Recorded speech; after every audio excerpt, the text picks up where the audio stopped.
Okay, we've got week 3, day 2. We've got your vulnerability is showing. I don't know if it was only me, but back in the day in like elementary school, um, I remember some kid coming up to me and being like, "Hey, Tommy, your epidermis is showing."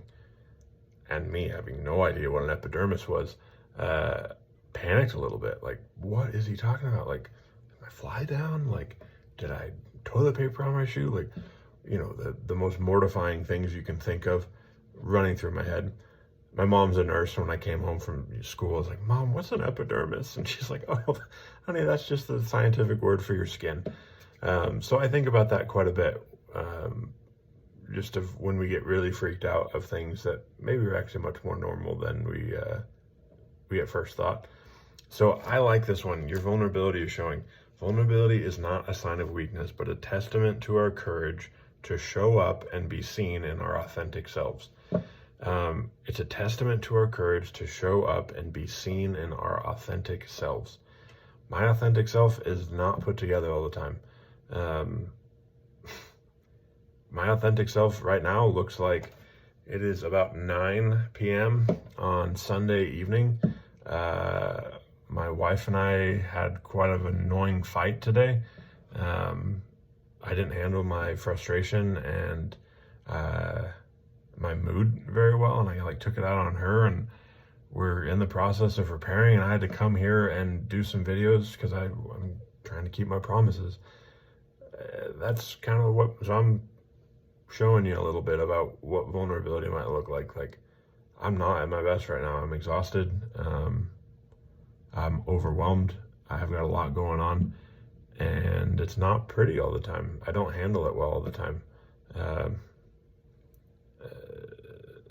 Like, today's fight was mostly my fault. Like, I didn't handle myself well.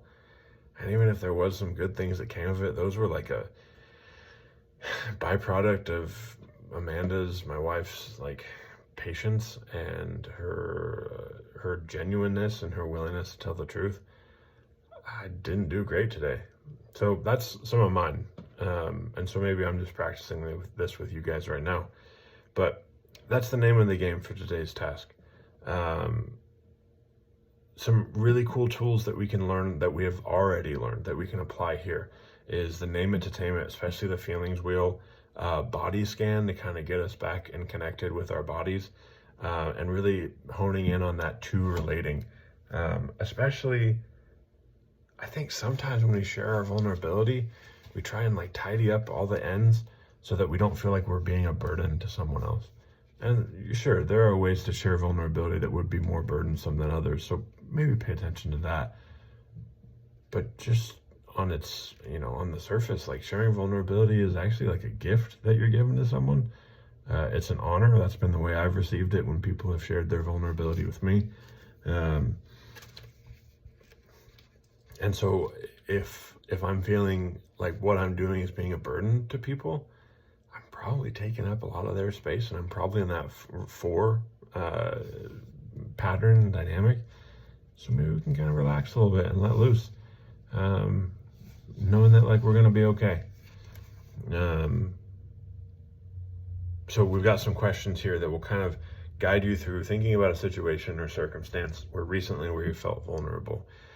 Probably you don't need to go like the most vulnerable thing that has ever happened to you. Like, if you're inspired to do that, like, I'd sleep on it. Give yourself a chance to kind of chew through that idea.